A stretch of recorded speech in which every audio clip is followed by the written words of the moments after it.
Matthew chapter 7. There's some really startling words here in Matthew 7. Jesus says that in the last day, the day of judgment, when he returns, many shall say unto me in that day, Lord, Lord, did we not prophesy in your name, and in your name cast out demons, and in your name do many mighty works? And then will I tell them, I never knew you. That is scary stuff.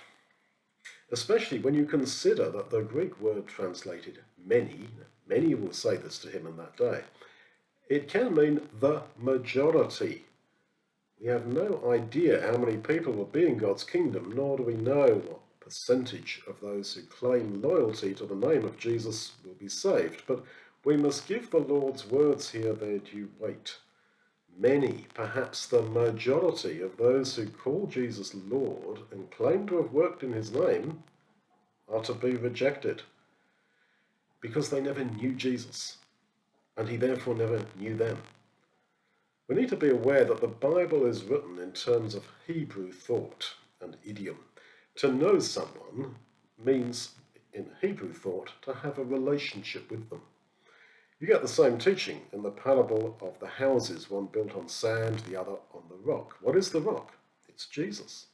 But what exactly does it mean to build our house upon the rock of Jesus? Well, in the context, I think it means to know Jesus, to have relationship with him.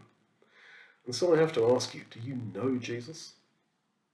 Do you have a relationship with him?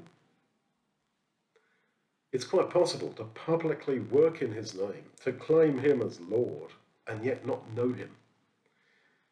That is the clear, unmistakable teaching of Jesus here. So let me ask you some questions. Do you talk to Jesus? Do you pray to Jesus? Sure, he's not God himself, but the New Testament has plenty of examples of prayer to Jesus. Many hymns and songs that we sing are likewise effectively prayers to Jesus. So, as in any relationship, we grow in understanding Jesus. It's not enough to simply know some correct theological positions about Jesus. That he died as our representative, that he's God's Son, born of a virgin, that he shall come again. These things are all true and important. But you can know these things, be aware of them, even proclaim them, but never know Jesus.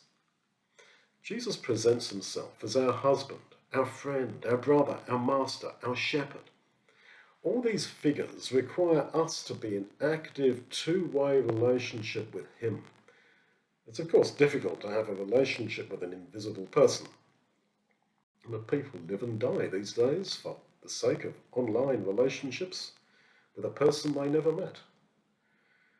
And they may not actually accurately understand them very well at all.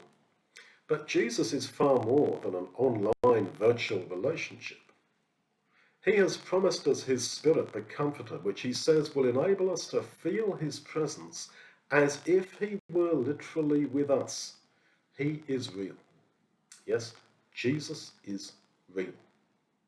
He is actually there in heaven, just as surely as he was once upon this earth. And he will literally return.